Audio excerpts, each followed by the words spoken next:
Good afternoon, Trinidad and Tobago. I'm Mahalia Joseph and C News is live at noon.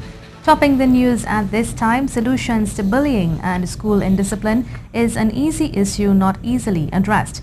But behavioral change therapist Frank Dolly says the suggestion by schools principals to shorten the lunch break of school children by half an hour is commendable. However, he said there are other solutions that could assist.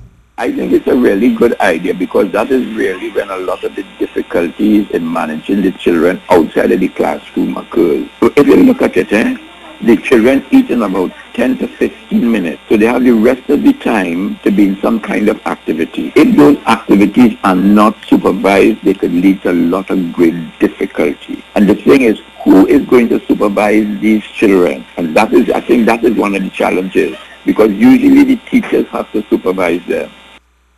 Mr. Dolly said other solutions are at the fingertips of the ministry. Trained personnel, he said, exist within make-work programs such as the URP and CPEP. Been done around Trinidad and Tobago where there are enough people in terms of parenting skills, managing, supervising children have gone out all over the country. And a lot of these programs were done by the Citizen Security Program. So those people there have skills. Rather than let them go and cut grass, let them come into the school at that lunchtime, in the morning, lunchtime, and then in the evening, they get a total different thing. And these are people from the community. It can be done without much more money being spent.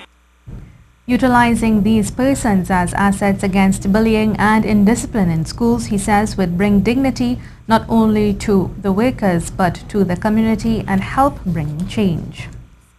Former Minister of Education says there are other ways to deal with the issue of school violence. Speaking with C News, he offered several solutions and also said he is willing to work with the government to implement them. One of the more important areas is the use of the Student Support Services Division, where you need to have much more of the guidance counselors, guidance officers, school social workers, clinical behavioral and educational psychologists. Then you need to have the school-based management team. You need to fill the positions of deans of discipline. You need to have more school safety officers. You need to have the local school boards implemented, the alumni association. Dr. Gopi Singh said the issue of school violence is not new to Trinidad and is not isolated to this country.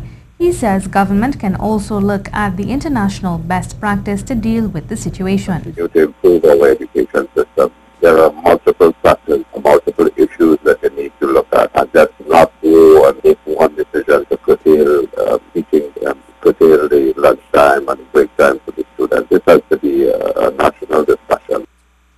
Financial advisor David Walker says he's happy government and the Port Authority were able to lease 2 vessels to transport goods from Trinidad and Tobago. The MV provider, a vessel, and the MV transporter, a barge, will begin transporting cargo from this Sunday, April 23rd. This will replace the superfast Galicia, which will end its service with this country on Friday. But while he is happy with this move, he says there are questions which need to be answered. Why have we been able to find a solution in 2 days when we've been operating on a month-to-month contract for 18 months and seemingly unable to put a plan B at the very least into operation? Why did we have to go through this major panic, which, given that we've been able to find alternatives within a matter of days, really shouldn't have been necessary? So there are some serious management issues. Government has hinted its intention to purchase a vessel in the long term. However, he says before this is done, consultations need to be done to ensure the best practice is followed. That should be separate and apart from the decision as to which vessel we want. So having selected or made the decisions about the type of the vessel, we need to look at a whole host of issues, including our ability to maintain the vessel, the lifetime of the vessel, what sort of leasing arrangements might be available, would that be cheaper than outright purchase, and so on. C News contacted the president of the Tobago Division of Trinidad and Tobago Chamber of Commerce and was told a statement will be issued on the matter after its membership meets. That meeting is expected to take place on Monday. The Congress of the People is again calling on the Ministry of Finance to provide full, clear and unambiguous information on the property tax and how it operates, since this is the first time that property owners are being required to pay this tax. On Wednesday, the ministry issued a statement asking people to fill out and submit the valuation return form by May 22, 2017, as government looks to value people's property to be taxed.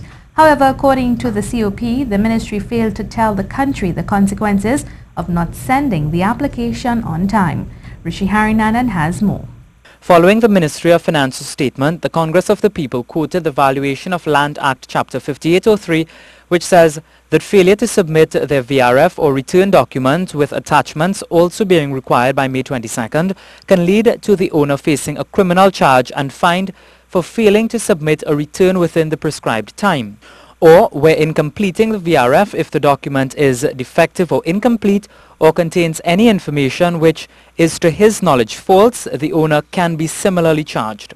The Congress of the People noted government also failed to tell the people in relation to point 5, additions or alterations of the building, if any, since the date of last return on the VRF, whether this applies, since this is the first return that any property owner will be completing under the property tax law, including the Valuation of Land Act. It went on to say that government did not tell people that an owner must be furnished with a notice of valuation, which must inform the owner of the valuation made by the commissioner and the owner's right to object on grounds in Section 19 of the Valuation Act. The COP went on to say the government did not say when the notice of assessment of property tax will be issued, although it points out that property owners would be required to make payment upon receipt of the assessment notice. The Congress of the People added from what it saw, the property tax continues to be payable via the revenue offices of the Consolidated Fund, and it is repeating its position that this property tax should be payable into the funds of the municipal corporations for the provision of improved services to the burgesses. Rishi Harinanan, C News. This is the C News Live report at noon. Remember, you can keep up to date with all the latest news on our website at ctvtt.com, or you can check out our Facebook and Twitter pages at C News Live.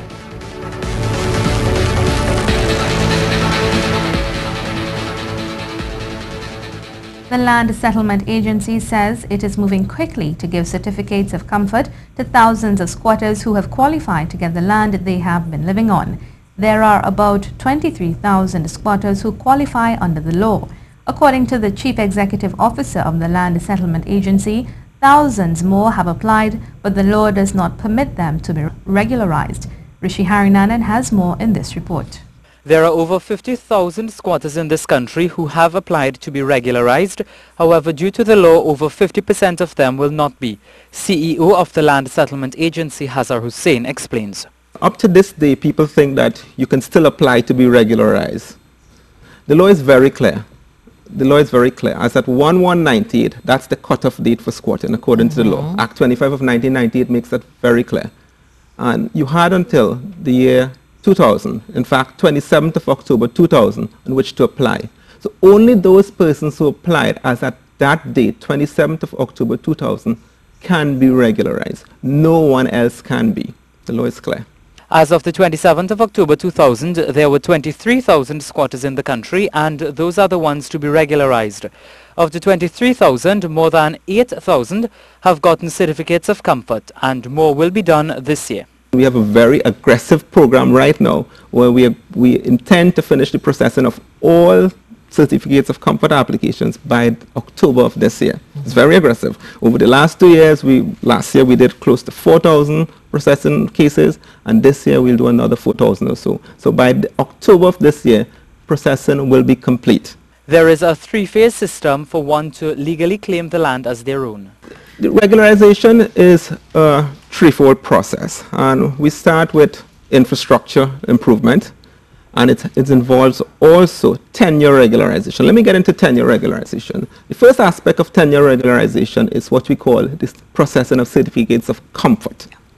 It's not an interest in land. It's a personal right that one gets from a certificate of comfort. So persons would have applied, and the first thing you get is a certificate of comfort after your application is processed. After this, there is the statutory lease stage, which takes place over a 30-year period. Then there is the deed of lease stage, when the land is finally given to the person. Rishi Harinanan, CNews. The police are asking for help in finding two teenage girls who have been reported missing. 16-year-old Monique Joseph was last seen at her home at Naparima Mayaro Road, New Grant, around 11:30 a.m. on Tuesday, April 18th. She was reported missing on Wednesday, April 19th. According to police, she is of African descent, 5 feet 6 inches tall, with long black hair and a brown complexion. And 15-year-old Akide Thomas, a ward of the St. Jude's Home for Girls, was last seen at her mother's home at Embarcadero, San Fernando at around 8:30 a.m. on Wednesday. She was reported missing by her mother at around 1 p.m. on the same day. Akide is of African descent, 5 feet tall, stocky built, with short black hair, and is of dark brown in complexion. She was last seen wearing a black 3/4 pants and a pink top. Anyone with information on the whereabouts of these missing teens is asked to call 800-TIPS or contact the police at 555-999-911 or any police station. Now for the weather. Mostly hot, sunny and hazy conditions are expected this afternoon. Tonight will be generally clear and warm. Long period northerly swells are affecting the nearshore areas around Tobago, as well as the northern and sheltered coastlines of Trinidad. All marine users are advised to exercise extreme caution in all sea-related activities, as these areas would experience above normal sea conditions, especially at high tide, for the next 12 hours. The immigration office in San Fernando was closed this morning due to a sewer leak. A statement from the Ministry of National Security said the closure of the office at Knox Street was done to repair the ruptured sewer line. Business will return to normal on Friday. Attorney at law Farid Ali says the changes to the rules in the criminal justice system will add value and is a step in the right direction. On Tuesday, the new rules took effect with an aim of speeding up the administration of criminal justice. It described the new rules as a robust case management system developed to deal with cases justly and expeditiously. With the rules, with the Forms 2 and the Form 3, it places the onus on both prosecution and defense. The previous system, meaning that before the criminal procedure rules, things continuing as it was in the shape that it was at the time. I can see it as a positive step moving forward. However, we have to look at the inner pores of the rules and see how we can work moving forward. Mr. Ali noted changes will help deal with a future backlog in the system. With the rules, with the Forms 2 and the Form 3, it places the onus on both prosecution and defense to let the other side know upfront what I'm coming with and what I have against your client. Now, the advantage to the accused person, the defendant before the court, is once he knows that the prosecution has A, B, and C against me, they have an identification witness, they have CCTV camera footage of me having committed the act, or in the midst of committing the act, or they have very real strong evidence that I can't resist, then he would be inspired to, perhaps I should throw in the towel here, perhaps I should plead bargain. Animal rights activist Nalini Dial says it's a total disrespect that animal rights groups have been left out of the talk surrounding the illegal use of fireworks. On Wednesday, there was a joint select committee in Parliament discussing the ill effects of the use of fireworks.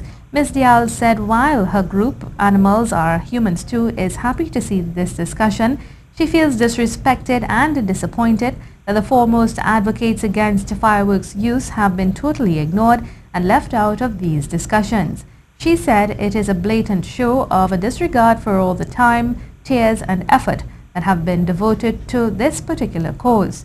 She said efforts were made to participate in the GSC, but those contacted did not respond. The future looks bright for local cycling, especially coming out of the just concluded Easter Grand Prix in Couva. While Josein Phillips showed a welcomed return to form, also putting their hands up for recognition were a talented bunch of juniors who also showed up big time, especially Jabari Whiteman, who confirmed that many suspected all along that he was the best in his age group around today. Jabari Whiteman is clearly part of local cycling's future, and despite being named male athlete of the Easter Grand Prix after the first 2 days, he was back looking for more hardware in the junior men's sprint final. He faced his good friend and national junior teammate Shaquille Henry of Arima Wheelers Cycle Club, and the two battled hard, with Whiteman having to come over the top to catch and pass Henry for a 1-0 lead in the best of 3 rides. That put the pressure on Henry to deliver in the second ride to force a decider, or else Whiteman would claim the junior title. But before he could even get a chance to set up a grandstand finish, Whiteman changed the strategy on him and bolted even before he took bell. It worked because there was no response from Henry, who was caught napping, and Whiteman confirmed his status as the best junior around, winning in 2 straight. The battle for third went to 3 rides, where the crowd was anticipating another dandy between Dean Woodsley of Breakaway Cycle Club and Colombia's Juan Sebastian Peña. Be careful what you ask for, as these two juniors put on a masterful battle, going shoulder to shoulder from the bell as they fought each other and the track on the final lap. There was little between them until at the very end, where Woodsley held off his opponent with that little extra in the closing stages to steal the win and the bronze 2-1 there. Andrea Ortiz of Venezuela, the silver medalist at the Junior Pan Am Sierra last year, returned to a familiar place and produced another stunner when she stopped the clock at a stunning 37.28 seconds to win gold in the Junior Women's 500-meter time trial event. Second place went to another foreigner in Suriname's Tashana Dalga, taking second in 39.4 seconds.